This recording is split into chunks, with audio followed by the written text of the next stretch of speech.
साथिया तूने क्या किया, बेलिया ये तूने क्या किया, मैंने किया तेरा इंतजार, इतना करो ना मुझे प्यार, इतना करो ना मुझे प्यार। साथिया ये तूने क्या कहा, बेलिया ये तूने क्या कहा, यूं ना कभी करना इंतज़ार, मैंने किया है तुझसे प्यार, मैंने किया है तुझसे प्यार।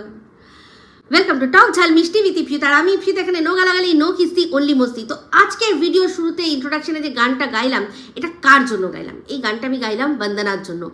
আজকেই আমার ব্লগ ভিডিওতে বন্দনা এই গানটা রিকোয়েস্ট করেছিল। তো গানটা আমার হঠাৎ যখন মনে পড়লো তখন ভাবলাম আজকের এই গানটা আমি এই ভিডিওতে করতেই পারি, কারণ এই ভালোবাসা তার সাথে সাথে যে কথাগুলো এই গানটার মধ্যে বলা হয়েছে, মানে ভালোবাসা মানেই অপেক্ষা প্রতীক্ষা, এই কথাগুলোর সাথে আজকে এখন যাকে নিয়ে ভিডিও করছি তাদের দূর দূরান্তে কোনো সম্পর্ক নেই, সেটাই বলবো আর কি, সেটাই বোঝাবো। কারণ অলরেডি আমি বলে দিয়েছি ভালোবাসার মানে তাদের বুঝিয়ে দিয়েছি যে ভালোবাসা অপেক্ষা করতে শেখায়, ভালোবাসা প্রতীক্ষা করতে শেখায়, ভালোবাসা ঝাঁপিয়ে পড়তে শেখায় না, যেটা ঝাঁপিয়ে পড়তে হবে সেটা ভালোবাসা নয়।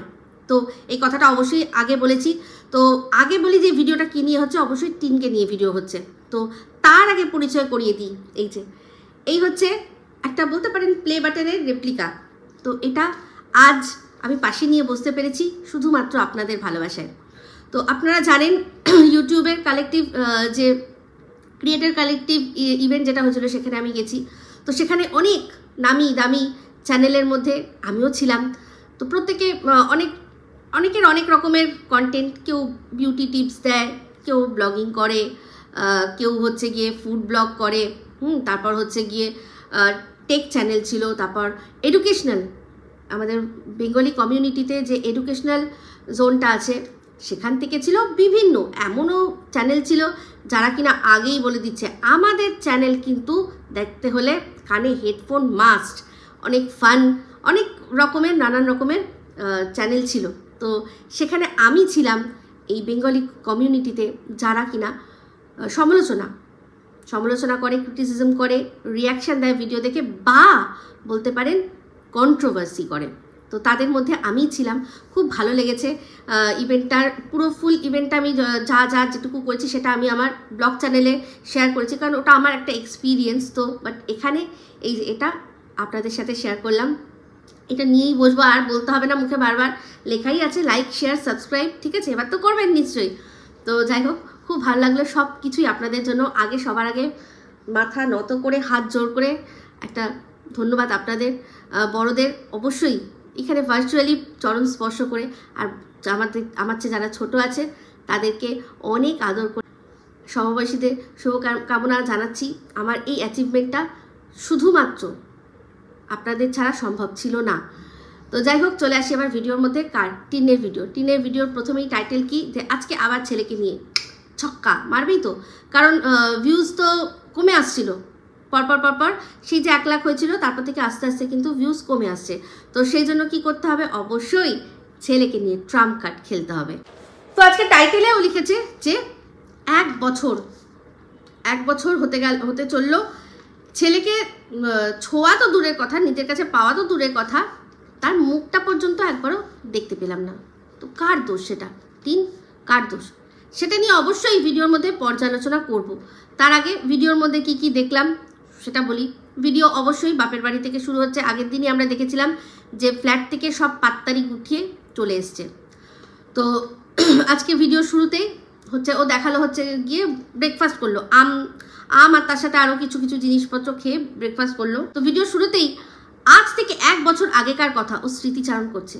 হ্যাঁ, অবশ্যই বুঝতে পারছি, এই যে ফ্ল্যাটে সব কিছু গুছিয়ে গাছিয়ে গাছ ফাছ গুছিয়ে গাছিয়ে এসছে, কারণ জানে এখন বেশ কটা দিন এখানে থাকতে হবে। কারণ এখন ওর যা আর কি কর্মসূচি, সেই কর্মসূচি ও দেখাতে পারবে না। মনে আছে, মনে করিয়ে দিই, 1 বছর আগে স্মৃতি চারণা করো। 1 বছর আগে এই ফোকলাকে তুমি জন্মদিনে গিফট দেওয়ার জন্য কি করেছিলে মনে আছে? সে সময় দীঘা ঘুরতে গেছিলে, সেখানে ছেলেকে আর বরকে ট্রিক্স করে যে তোমরা ঘুরতে যাও, আমার ভালো লাগছে না, আমার কাজও আছে, আমার শরীরও খারাপ, তোমরা যাও। সেখানে তাদেরকে পাঠিয়ে দিয়ে হোটেল রুমের মধ্যে ফোকলাকে কি গিফট দিয়েছিলে মনে আছে? ফোকলা তো গিফট এটা চেয়েছিল যে তুমি তোমার বরের সাথে দীঘা ঘুরতে যাবে না, তুমি যদি সত্যিই ভালোবাসো, তুমি যদি সত্যিই ওকে ভালোবাসো, আর তোমার বর তোমাকে এত অত্যাচার করে, যেটা ওকে তুমি বলেছিলে যে তুমি কতটা খারাপ রয়েছো, ও তোমাকে কি কি দেয় না, তো সেগুলো তুমি যখন ওর কাছ থেকে নিচ্ছিলে তখন স্বাভাবিকভাবেই সে বলবে যে তাহলে আমার কাছ থেকেই যখন সব সুখ পাবি পাগলি, তাহলে আর রামচন্দ্রর সাথে ঘুরতে যাবি কেন, তাই না? তো যাস না। বাট তুমি যেরকম যে কোনো পরকীয়া তাদের মূল আধার যেটা থাকে যে আমি গাছেরও খাবো তলারও কুড়াবো, সেটা তুমি একসাথে চালিয়ে যেতে রেখেছিলে, কারণ তুমি তো সত্যি তাকে ভালোবাসোনি, তুমি একেও ভালোবাসোনি, তুমি ওকেও ভালোবাসোনি। আমি কিন্তু আগেও বলেছি আর বরাবর বলে যাব, যদি ভালোবাসতে তাহলে এইসব নোংরামি না করে, মানে এই যে নোংরা একটা ঝামেলা সৃষ্টি না করে, সিন ক্রিয়েট না করে, চুপচাপ সন্দীপের কাছ থেকে ডিভোর্স নিয়ে বেরিয়ে আসতে, ঠিক আছে? তো যাই হোক, বুঝতেই পারছি সেই 1 বছর আগেকার স্মৃতিচারণা। আর তোমার এই যে বেরিয়ে আসা ফ্ল্যাট থেকে এই কারণেই যে 1 বছর আগে তুমি যেটা করতে পারোনি সেটা এবছর তুমি পুষিয়ে দেবে। তো আগের দিনের ভিডিওটাও দেখেছিলাম যে তুমি বলছিলে যে তোমার নাকি নিরাপত্তার অভাব হচ্ছে, হ্যাঁ, তোমার বাড়ির সামনে দিয়ে ফ্ল্যাটের তলা দিয়ে নিচে লোক যাতায়াত করছে। তোমার ফ্ল্যাট তুমি নিজেই দেখালে যে প্রথম রাস্তা থেকে ঢুকে তারপর একটুখানি ঢুকে মেন যে বিল্ডিংটা শুরু হচ্ছে, যেহেতু নিচে একটু ওই দোকানপাট প্রচুর আছে, তো অনেক লোকের আনাগোনা হবেই। সেলুন আছে ওখানে, একটা ছেলেদের সেলুন আছে, তাছাড়াও আরও যেমন কিনা মনে হয় একটা ইলেকট্রিকের দোকান আছে, এরকম কিছু কিছু দোকান আছে। তো সেখানে যেই বিল্ডিংয়ের তলায় দোকান আছে সেখানে তো মানুষের আনাগোনা স্বাভাবিক। তো যে কেউ আসছে শুধু তোমার কথাই জিজ্ঞাসা করছে, এটা পসিবল? এটা কখনো পসিবল? তো ওইখান থেকে ঢুকেই গেটে একটা তালা আছে, সেই তালা মানে ভেঙে তারপর উঠতে হবে লিফটে করে, তারপর তোমার লিফটে উঠে তারপর তোমার গেটে দুটো তালা, এই সমস্ত পেরিয়ে কোনো মানে মানুষের পক্ষে বা একদল মানুষের পক্ষে তোমাকে হামলা করা সহজ? মানে এটা কি এই কারেন্ট বাংলাদেশের পরিস্থিতি দিয়ে কি তুমি চালিয়ে দিলে যে মানুষ হামলা করছে বাড়িতে? যেমন বাংলাদেশ থেকে বিভিন্ন ভিজুয়ালস আসছে, আমরা দেখতে পাচ্ছি যে তাদের অনেকের বাড়িতে হামলা হচ্ছে, ডাকাতি হচ্ছে, তুমি কি সেটাকে চালিয়ে দিলে? হ্যাঁ, সব জায়গায় সব কিছু খাটে। তো যাই হোক, নিরাপত্তার অভাবে নয়, তুমি ফোকলার জন্মদিনের স্বার্থে ওখান থেকে বেরিয়ে এসছো, কারণ ওই বাড়িতে ফোকলার জন্মদিন করা পসিবল নয়, কারণ এটা ভালো করেই জানো যে ওখানে সবাই নজর রাখছে, কেউ হামলা করবে না কিন্তু নজর রাখতেই পারে মানুষ, সে তো মানুষ যেতে আসতে চোখে পড়বেই। তো যে তুমি যখন তোমার বাড়িতে এত লোকজন আসবে, আনাগোনা হবে, আশেপাশে যারা বিল্ডিংয়ে সবাই জেনে গেছে, তার মধ্যে কে কখন একটা ভিডিও করে ভাইরাল করে দেয় কোনো ঠিক আছে? তো সেই জন্য ওই মানে ফ্ল্যাটের মধ্যে জন্মদিনের যে পরিবেশটা আর কি, জন্মদিন পালনটা ক্যান্সেল করে দিলে। তো যাই হোক, এটাই আসল কারণ। তো তোমার সবচেয়ে বড় কথা, তোমার ফোকলা সে আবার জন্মদিনের কেক কাটার ভিডিও শেয়ার করছে, উরি বাবা রে বাবা, আর দেখাচ্ছে যে তুমি নেই, তুমি ছাড়া ও একা একা কেক কাটছে। মানে কতটা বড় মানুষকে তোমরা বোকা ভাবো, আমি শুধু ভাবছি, সেটাই ভাবছি। তো যাই হোক, টিনের আজকের ভিডিও দেখলাম যে প্রথম শুরুতেই হচ্ছে গিয়ে দেখালো, আহারে প্রথম সিনটা দেখেই তো আমার কষ্ট। প্রথম তো সামনে বসে ওই কথাগুলো বললো যে 1 বছর হয়ে গেছে, তারপরেই যে সিনটা দেখালো সেটা হচ্ছে আমাবস্যা দেবী, ও মা গো মা, ফেলাটে কত জল, বেসিং সব ছেড়ে তাকে কলতলায় বসতে হচ্ছে, মাছ ধুতেই কি কষ্ট, আহারে চোখে দেখা যাচ্ছিল না, যে কিনা কাজই করতে চায় না, সেই অমাবস্যা দেবী বসেছে কলতলায় মাছ ধুতে। কিন্তু অ্যাকচুয়ালি না, ওনার জায়গাটা ওখানেই, ওই ফ্ল্যাটে ওনাকে বেমানান লাগে, এখানে যে বসেছিল যেরকমভাবে হাঁটুর ওপরে নাইটি তুলে, ওটাই ঠিক আছে। তো যাই হোক, মাছ কোথা থেকে আসলো শুনলাম যে ওর বাপি মাছ কিনে পাঠিয়ে দিয়েছে। কোথায় গেছে না, হাসনাবাদে গেছে চুলদাড়ি কাটতে, মাছ কিনে নিয়েছে, তারপর চুলদাড়ি কাটতে ঢুকেছে। মানে ভাবুন ওই লোকটাও কতটা বেয়াক্কেলে, মাছ কেটে নিয়েছে, এবার চুলদাড়ি কাটতে কি মানুষের তো টাইম লাগে, তো ততক্ষণে এই গরমের মধ্যে মাছ নষ্ট হয়ে যাবে, যে কথাটা টিনও বললো একদমই সত্যি। তো কি এক রাস্তায় এক কাকুকে দেখতে পেয়েছে, কাকুর হাতে মাছটা পাঠিয়ে দিয়েছে। মানে বুঝতে পারছেন, যদি কাকুকে না দেখতে পেতেন তাহলে এই মাছটা নষ্ট হতো।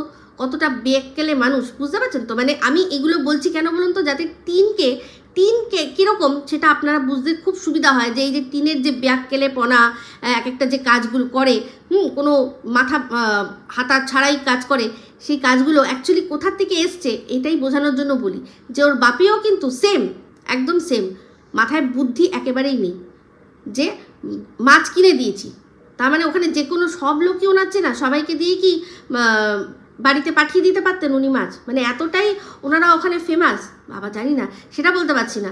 তো কাকু একটা না একটা ঠিক জুটেই যায়, ঠিক একটা না একটা কাকু টিনের জুটে যায়। তো একটা কাকু এসে মাছ দিয়ে গেছে, সেই মাছটা ওর মা বসে বসে কলতলায় ধুচ্ছিল। তো যাই হোক, সেই মাছ ধোয়ার পর রান্না শুরু করে দিল। আর তারপরেই দেখলাম বেগম টিন বললো আমার আব্বাজান এসে গেছে। তো আব্বাজান এসে গেছে আব্বাজান চুলদাড়ি কেটে তারপর সোজা লুঙ্গি পরে উঠে গেছে ছাদে, পিছে পিছে টিনও গেছে, কারণ একটা কাজ হচ্ছে, সেটা একটা কন্টেন্ট না, ছাড়া যায়। তো দেখলাম ওদের যে ছাদটা আর কি, ওদের বাড়ির একতলার যে ছাদ, তার ওপরে যে চিলেকোটার যে ছাদটা আছে, সেটার ওপরে মই দিয়ে ওর বাপি উঠেছে লুঙ্গি পরে, আর টিন নিচ থেকে ক্যামেরা ধরছে। ভাবুন সিনটা, ভাবুন। আর ওর বাপিও ওখান থেকে পোজ দিয়ে ঝাড় দিচ্ছে। মানে কোনো রকমের লজ্জা, মানে শরম কোনোটাই নেই, না বাপের আছে না মেয়ের আছে। তো যাই হোক, টিন বলল যে গতকাল আমি যে জায়গাটায় গেছিলাম সেখানে খুব অফিসিয়াল কাজ করতে গেছিলাম, তো আগেও আমাদের বলেছিল, সেগুলো না দেখাতে পারবো না। তো জানি না সেকেন্ড স্যাটারডে কোন অফিসিয়াল কাজও সারতে গেছিলো, কারণ সেকেন্ড স্যাটারডে ব্যাংক বন্ধ থাকে, ডিস্ট্রিক্ট অ্যান্ড সিভিল কোর্ট বন্ধ থাকে, হাইকোর্ট বন্ধ থাকে। কি যদি না থাকে, টিন কি হাইকোর্টে গেল? তো আমাদের তো সেটা শেয়ার করেনি, বলেছে দেখাতে পারবে না। তো ওর হাইকোর্টটা কোথায় বলুন তো? বেশি দূর না, ওই ঘোড়ার ঘন রস আছে না, সেখানেই ওর হাইকোর্টটা, যেটা খোলা ছিল, যেখানে ও গিয়ে কি অফিসিয়াল কাজ করেছে আমাদের দেখাতে পারবে না, বুঝতে পেরেছেন তো। গতকাল ওই ঘোড়ার ঘন রসে যা হয়েছে সে কিছুই ও দেখাতে পারবে না। তো খুব মন খারাপ, প্রথমে ভিডিও শুরুতেই খুব মন খারাপের কথা একবার বললো, তারপরে ছাদে যখন গেল তখন গাছ দেখালো, যে এই গাছ কিনেছি। মানে বুঝুন কতটা মন খারাপ থাকলে বেছে নিজের পছন্দের গাছ কিনতে পারে। তার মধ্যে আবার একটা পায়নি, মানে দেশি গাছ দরকার ছিল, ও সেটা পায়নি, বিদেশি গাছ। তো যাই হোক, সেগুলো দেখালো, দেখি আমার এটা ভালো লাগে, আমার ওটা ভালো লাগে, নানান কথা বললো। মানে এইগুলো বলছি কেন বলুন তো, এই যে ও যে একটু আগে বলছিল না যে মন খুব খারাপ, আপনারাই চিন্তা করুন, আপনাদের মধ্যে অনেকে আছেন যারা মনস্তত্ত্ববিদ, তারা চিন্তা করে দেখুন তো, যার মন এত খারাপ সেরকমভাবে গাছ কিনতে পারে। তো ছাদে উঠে গাছ দেখাবে না তা কি হয়? তো যেগুলো আগের গাছ, দোপাটি গাছ, সেটা দেখালো, বললো যে ভাই ওটা হেভি হৃষ্টপুষ্ট হয়েছে, একদম ওটা টিনের মতো হয়েছে গাছগুলো, দোপাটি গাছগুলো। তো যাই হোক, তারপর দেখালো খাওয়ার সিন। রান্না করেছে অমাবস্যা, ঠিক আছে। যখন খেতে বসেছে, আইটেমের নাম জিজ্ঞাসা করছে যে এটা কি, মানে লাউ না চাল কুমড়ো বলতেই পারছে না অমাবস্যা। শেষে পাশ থেকে বৌমা বলল যে এটা মনে হয় লাউ। তো যাই হোক, সেই তার খোসা ভাজা হয়েছে, আর তার সাথে সাথে হয়েছে সেইটারই ঘন্ট, যেটা ছাড়ানো হয়েছে তারই আবার ঘন্টও হয়েছে। তো টিনের মা মানে অমাবস্যা দেবী সারাক্ষণ মোবাইল যদি মুখে গুজে রাখে, তাহলে কি করে সে জানবে যে কি রান্না করেছে? যাহাই লাউ তাহাই ওনার কাছে হচ্ছে গিয়ে চাল কুমড়ো। তো যাই হোক, টিন খাওয়া দাওয়া তো হলো। তারপর আমাদের জানালো যে ও শ্রাবণ মাসের শেষ সোমবার আবারও ও শিবের পুজো করবে, তো তার জন্য ওর অনেক কেনাকাটা করতে লাগবে, যার জন্য বিকেলবেলা যাবে। তো সে সঙ্গে আমাদের এটাও জানালো যে এবার ও একাই করবে, বৌদি আর করবে না, কারণ আগেরবার বৌদি উপোস করে বৌদি ঠিক সেটা নিতে পারেনি, শরীর সাথ দেয়নি, সেই জন্য ওর মা মানে অমাবস্যা আর তার উপর দাদাভাই মানে লাইফা দুজনেই বারণ করেছে যে করতে হবে না। বাট টিন করবে, তো টিন সব জিনিসপত্র সেগুলো কিনতে বিকেলবেলা যাবে। তো যাই হোক, তারপর ওর বাপি চলে যাবে। তারপরে দেখালো সন্ধ্যাবেলায় বাপি চলে যাবে ডিউটিতে। তো ডিউটিতে যাওয়ার আগে বলছে চা করতে। তো টিন তখন বললো যে বাপি চলে যাবে, তো তাই জন্য বাপি চা করতে বললো। মানে চিন্তা করে দেখুন যে ওর মা উঠে চাও করবে না। তো দুপুরবেলা বুঝতেই পারলাম কীরকম সিন ছিল। টিন বলল মা বাপি ওপরে আর বৌদির ঘরে, আর টিন এখানে একা, ব্লগ করছে, কি করবে, একটু ফুটেজ করতে হবে তো, নাহলে খাবে কি করে? সবাই তো সবার মতো না, সবাই সবার মতো সময় কাটাচ্ছে। টিনকে শুধু বাধ্য হয়ে ক্যামেরা অন করে যে এই যে আমি এখানে একা এখন সময় কাটাচ্ছি, আর মুখটা দেখে পুরো তখন মনে হচ্ছিল যে আরে কি কষ্ট এরকম। আর বললো দাদাভাই গেছে একটা কি যেন বলে ভাড়াতে। তো যাই হোক, তারপর সন্ধ্যেবেলায় চায়ের বেলায় চা উঠে মা করে দিল না। চিন্তা করে দেখুন, যার বর চলে যাচ্ছে ডিউটিতে, মা উঠলো না। কারণ এখন ঘোড়া দেখলে মানুষ খোড়া হয়, জানেন ভালো করে। যেহেতু এখন টিন রয়েছে, তাই টিনকে বললো যে যা তুই চা করে দে। যদি এখানে টিন না থাকতো তাহলে ওর মাকেই উঠতে হতো, কারণ ওর বৌদি কতটা ভালো চা করতে পারে সেটা আমার জানা নেই। তো হয়তো নিজে হাতেই করে দিল, কিন্তু ওই যে ঘোড়া দেখলে খোড়া হয় মানুষ, ওর মা অমনি টিনকে বললো। আর টিনও গেল, কি করবে, বাপি যাচ্ছে চলে যাচ্ছে ডিউটি করতে, সেই জন্য উঠে চা করলো। সব এসছে, খেতে দেওয়া থাকে, ঝাঁকে ঝাঁকে আসবে। তো যাই হোক, টিনের বাপি সে কিন্তু পুলিশের ড্রাইভারও নয়, তার প্রক্সি দেয়। সে কি করে ব্যারাকে থাকতে পারে? এই যে এখন যে কাণ্ডটা আমাদের সামনে এসছে, আরজি কর মেডিকেল কলেজের যে কাণ্ডটা, সেখানে যে অ্যারেস্ট হয়েছে সেই সঞ্জয়, সে তো সিভিক ভলেন্টিয়ার। সে শুনছি নাকি ব্যারাকে থাকতো প্রভাব খাটিয়ে। তাহলে এনারও কিন্তু থাকার কথা নয়, ব্যারাকটা মনে হয় শুধুমাত্র পুলিশদেরই জন্য। তো সেখানে ইনিও বা কী করে ওখানে থাকেন, এটাও কিন্তু একটা বড় প্রশ্নচিহ্নের ব্যাপার। তো উনিও উচ্চপদস্থ যিনি অফিসার বা সেরকম লেভেলের আছে, তাদের কাছ থেকে বেশ সুযোগ সুবিধা পায়, এটা কিন্তু দেখা যাচ্ছে। আর তার জন্য ওনারও কিন্তু মস্তানি কম নয়। যেরকম এই সঞ্জয়ের ক্ষেত্রে শোনা গেছে যে সে এরকম মানুষের কাছ থেকে টাকা নিত, এই নিত সেই নিত, তেমনি এও কিন্তু মানে টাকা পয়সা নিচ্ছে কিনা জানি না, তবে উনিও কিন্তু নিজেকে পুলিশ বলে বেশ ভালো প্রভাব খাটায়, সেটা কিন্তু আমরা বুঝতে পারছি। তো এটা কি করে সম্ভব, এটা নিয়েও কিন্তু উচিত সংশ্লিষ্ট যে দপ্তর আছে সেটা নিয়ে প্রশ্ন তোলা, সেখানে সেরকমভাবে চিঠি বা কিছু করা উচিত যে উনি কী করে এরকম সুযোগ সুবিধা পায়। তার ওপর রিলসগুলো করে যখন গাড়ি চালাতে চালাতে উনি রিলস করছে, এটা কি করে সম্ভব? কি করে সম্ভব? যেখানে কলকাতা পুলিশ বলুন, আমাদের পশ্চিমবঙ্গ পুলিশ বলুন, পুরো ভারতবর্ষের পুলিশ বলুন, সবাই বলছে যে সেফ ড্রাইভ সেভ লাইফ, সেখানে ওর বাবা সেইটাকে বুড়ো আঙুল দেখিয়ে কি করে গাড়ি চালাতে চালাতে রিলস করতে পারে, এটা একটুখানি বলবেন তো। তো ওদের বাড়িতে দেখলাম আবার লাইফা এক গাদা জামা কাপড় নিয়ে এসছে, আমি হাত তুলেছি, ভয় সব পালিয়েছে। তো দেখলাম আবার জামা কাপড় নিয়ে এসছে, আবার ভাঁজ করা হচ্ছে। টিন এবার কিন্তু হাত লাগায়নি, বললো যে মা বৌদি ওরা মিলেই করছে, টিন করেনি, কারণ দেখছে টিন দূর আমাকে দিয়ে খাটিয়ে নেবে, আমাকে তো কিছু দিচ্ছে না, তো সেই জন্য ও আর হাত লাগায়নি, যাদের কাজ সেই করবে। কিন্তু দেখলাম যে সারাক্ষণ ঘরের মধ্যে লাইফা আর এই টিনের বাপি দুজনেই খালি গায়ে সারাক্ষণ, আর এদের মেয়েরা মানে এদের বাড়ির পুরুষরা এরকমভাবে মানে অর্ধনগ্ন হয়ে ঘুরে বেড়ায়, আর এদের বাড়ির মহিলারা সেটাকে ক্যামেরাবন্দি করে বিশ্ববাজারে বেচতে বসে। ভাবতে পারছেন কীরকম ফ্যামিলি? তো যাই হোক, তারপর টিন সেজেগুজে বেরোলো, ওই জিনিসপত্র কেনার ছিল। তো সেখানে যেতে যেতে টিনের মনে দেখলাম কতটা সারল্য, কত সরল মন। একটা শোরুমে দেখে বলল যে ওখানে না সারাক্ষণ বাইকগুলো দাঁড়িয়ে থাকে, এগুলো বিক্রি হয়, এগুলো বিক্রি হয়। ওর দাদাভাই বলল যে হ্যাঁ বিক্রি হয়। তো অবশ্যই আমরা অহরহ দেখি নতুন নতুন বাইক বেরোচ্ছে, কেউ না কেউ তো কিনছে। বাট শোরুম মানে কি, সেখানে তো পুরো সব বাইকগুলো যা রাখা আছে সেগুলো বিক্রি হয়ে গেলে আবার নতুন বাইক আসবে, সেরকম তো নয়। একটা বাইক যেই বিক্রি হয়ে যাচ্ছে ওর জায়গায় আরেকটা বাইক চলে আসছে, একটা বাইক বিক্রি হচ্ছে তার জায়গায় আরেকটা বাইক চলে আসছে। তো সেই জন্য শোরুম কখনোই খালি লাগে না, আর যেই শোরুম খালি লাগে সেই শোরুম থেকে মানুষ গিয়ে কেনে না, যার যত স্টক তার তত বিক্রি, এটাই নিয়ম। সেই ব্রাউন কালারের পায়রাটা এসছে। তো আপনারা অনেকেই দেখতে ভালো মানে বলেছিলেন যে খুব ভালো লাগছিল, তাই জন্যই দেখালাম। তো যাই হোক, হাসনাবাদ যাওয়া হলো, সেখান থেকে কেনা হলো, মিষ্টি নিল, ফুল নিল, দই নিল, এইসব সমস্ত কিছু নিল। বৌদিকে দেখলাম বৌদির হাতে দিয়ে দিয়েছে, বৌদি বয়ে বয়ে নিয়ে যাচ্ছে, আর টিন পিছে পিছে ক্যামেরাবন্দি করতে করতে সেগুলো আসছে।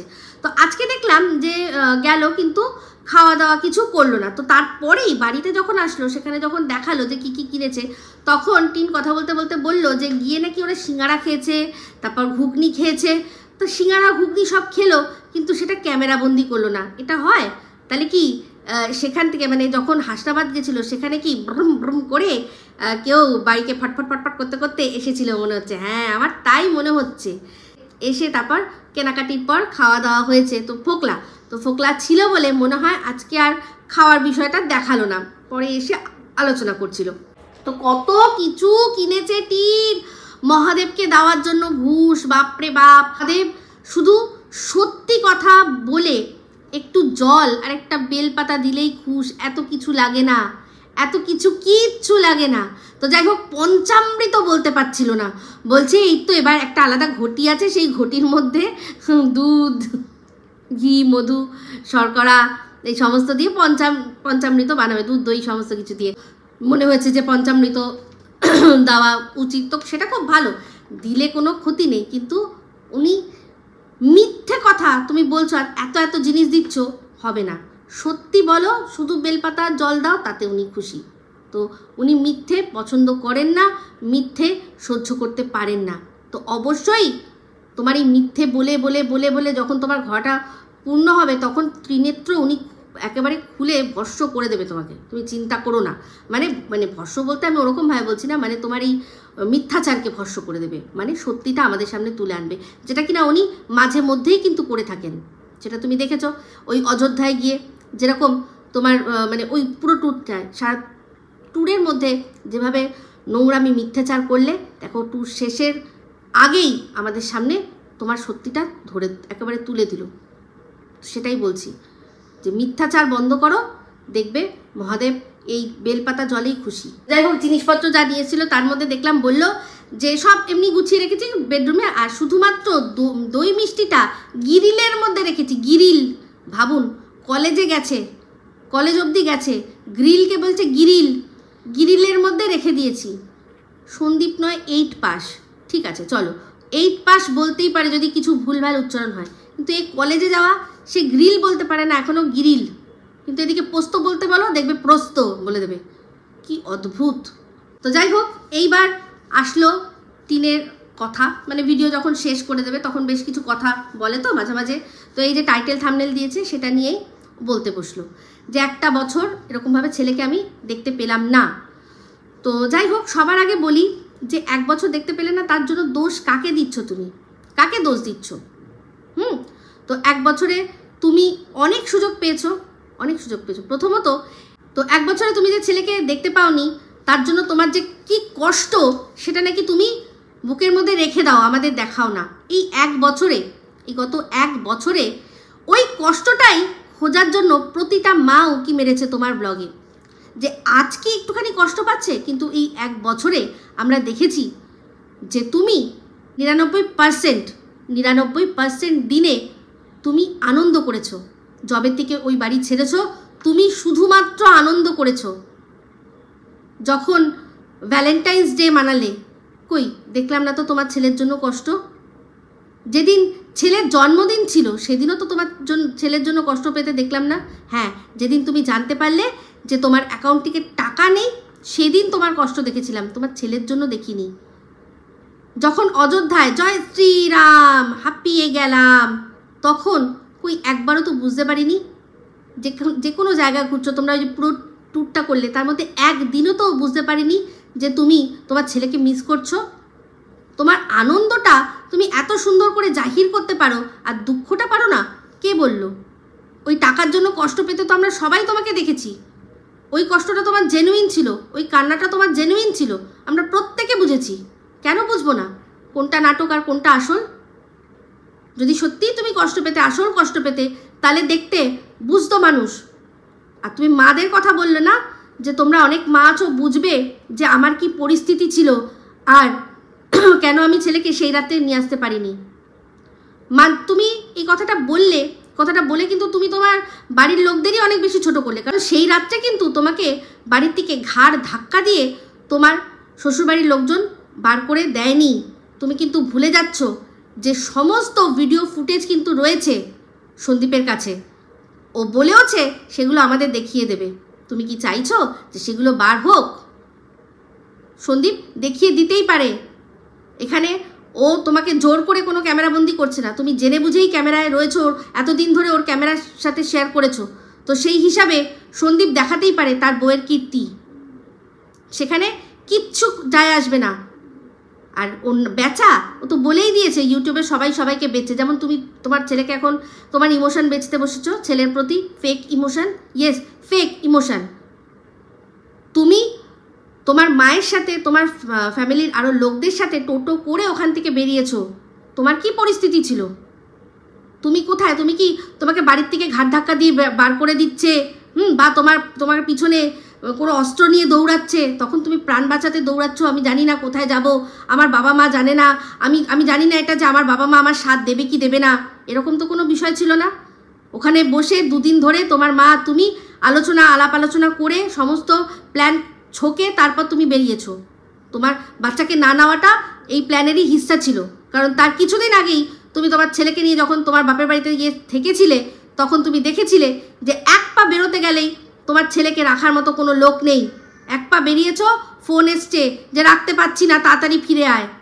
তো তোমার মা ভালো করে জানে যে এবার তুমি আর ফেরার জন্য আসনি, সেই জন্য যদি বাচ্চাকে তুমি নিয়ে যাও, তোমার মাও ভালো বুঝতে পেরেছে যে তুমি এই স্বাধীনতা চাইছই বাইরে বাইরে উড়বে বলে, তো তাহলে কি করতে হবে? ওই বাচ্চাকে তোমার মাকে সামলাতে হবে। তোমার বাপি তো কাজে যায়, ডিউটিতে থাকে, তখন তোমার বৌদিও বিয়ে হয়নি, বৌদি আসবে, বৌদি আদৌ বাচ্চা দেখবে না দেখবে, সে কেমন হবে কেউ তখন জানতো না।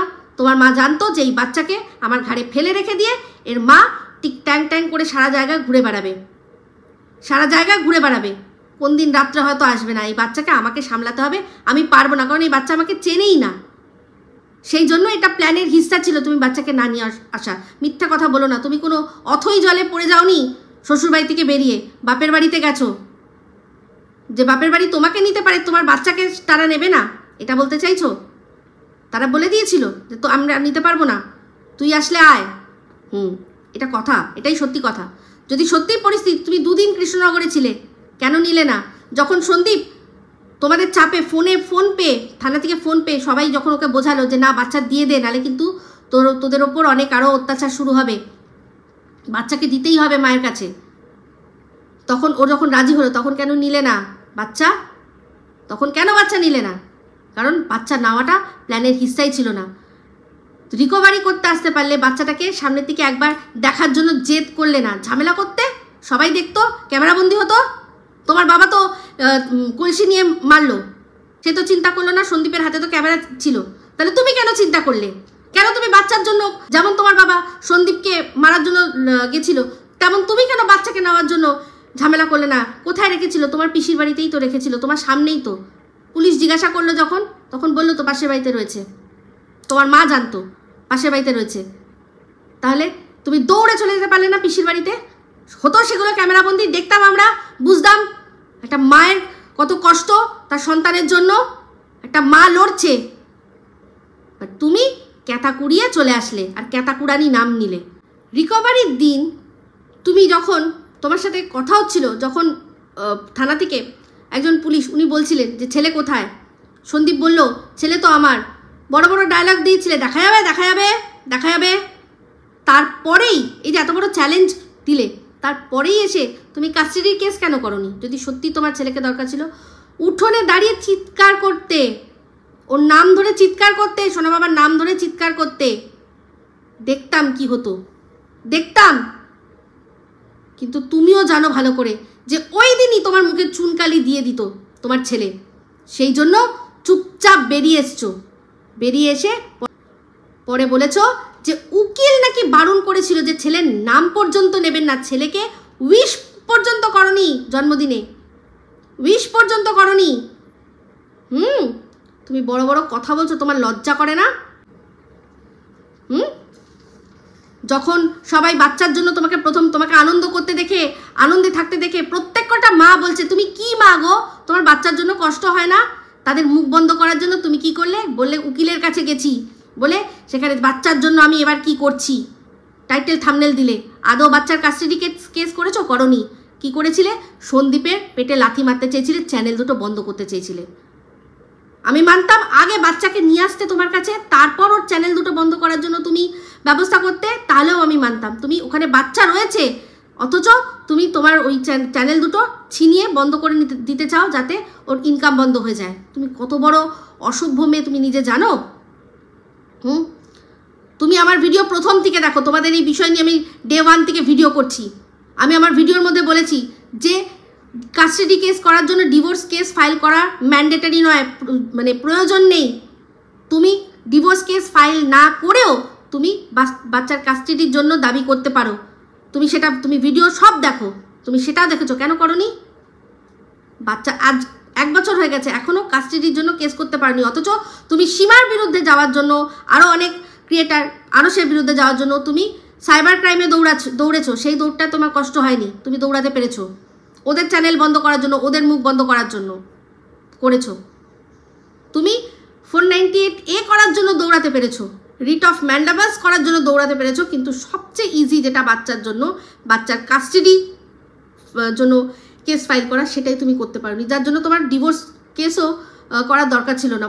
পরে করতে, যখন করতে সবার আগে বাপের বাড়িতে এসে তোমার দরকার ছিল কেস করা, কিন্তু সেটা না করে বাদবাকি সব করেছো, তুমি সমস্ত করেছো। আজ তুমি বলছো যে তোমরা বুঝবে না পরিস্থিতির মনে আছে মন্দিরা যেটা বলেছিল, পরিস্থিতির ড্যাশ মারি পরিস্থিতির, বুঝলে? একটা মায়ের কাছে সন্তানের জন্য সন্তানকে কাছে পাওয়ার জন্য কোনো পরিস্থিতি কিছু নয়। আগুনের ওপর দিয়ে হেঁটে তারপর গিয়ে যদি আমার বাচ্চার সামনে দাঁড়িয়ে থাকে, আমি সেখানে যাব, গিয়ে বাচ্চাকে নিয়ে আসবো, বুঝলে? ওই যে মন্দিরাকে যে দিয়েছিল না বাহানাটা, ওই ছেলেটি পরিস্থিতি, তার চেয়েও জঘন্য তুমি, তোমার এই পরিস্থিতিটার তার চেয়েও জঘন্য দিতে হয়, বুঝতে পেরেছো? আজকে আমি এরকমভাবে বলতে বাধ্য হলাম, তোমার পরিস্থিতির ড্যাশ। তুমি ওই ফোকলাকে নিয়েই মজা মস্তি করবে বলেই বেরিয়েছো, বাচ্চা নিয়ে নাটক করো না। এই যে গানটা গাইলাম এই জন্যই, এই গানটার মধ্যে যে আছে যে मैंने किया है तुझसे प्यार, मैंने किया है इंतजार, তো ভালোবাসা অপেক্ষা করতে শেখায়। কেন তোমরা অপেক্ষা করলে না? ডিভোর্স হওয়ার আগেই কখনো মালদ্বীপ রিসর্ট, কখনো এখানে ওখানে ঘুরছো, বেড়াচ্ছ, দেখা যাচ্ছে, খবর আসছে, সব খবর সত্যি, যেখানে যা খবর এসছে। সংগ্রামপুর মন্দিরের খবর, সেটাও সত্যি, তুমি ভালো করে জানো। সেই জন্যই এত লোক বলছে, তুমি কিন্তু কোনো রকমভাবে কিছু তার সদুত্তর দিতে পারছো না, বা সেটাকে মানাও করছো না, কারণ তুমি জানো যে কোনো মুহূর্তে যে কোনো মানুষ তার কাছে চলে আসবে প্রমাণ। সেই জন্য তুমি সমস্তটা জানো। তো তাই বলছি যে একটু অপেক্ষা করতে পারলে না? কিসের ভালোবাসা তোমাদের? কিসের ভালোবাসা? মানুষ ভালোবাসার জন্য সারা জীবন অপেক্ষা করে যায়, সারা জীবন। ভালোবাসা নয় এটা শুধুমাত্র ওই যেটা তোমারই দালাল কাম এজেন্টরা সব বলেছে, যে তোমার ওই বাড়িতে যেই খিদেটা মিটতো না, শরীরের খিদে, তারা নিজেরা উল্লেখ করে দিয়েছে, যেটার কথা তোমার বাবা ফোনে উল্লেখ করে দিয়েছে বাবলু পিসোর কাছে। অল্প বয়সী মেয়ে তো, অনেক চাহিদা থাকে ওদের, তো সেই খিদে যে মেটাতে এসেছিলে সেটাই আসল। সেখানে বাচ্চা আসলে হবে না, তাই বাচ্চাকে নিয়ে আর ট্রাম্প কার্ড খেলো না, ঠিক আছে? তো যাই হোক বন্ধুরা, ওর ভিডিওর মধ্যে এটুকুই লাস্ট বললো। তো আমিও এই ভিডিওটা এখানেই এন্ড করছি। যদি ভালো লাগে অবশ্যই লাইক শেয়ার কমেন্ট করতে ভুলবেন না। যারা চ্যানেলটা সাবস্ক্রাইব করেননি তারা সাবস্ক্রাইব করে নেবেন। সবাই ভালো থাকবেন, সুস্থ থাকবেন। আবার আসছি খুব শীঘ্রই একটা নতুন ভিডিও নিয়ে। Me Ipsita signing off. Love you all.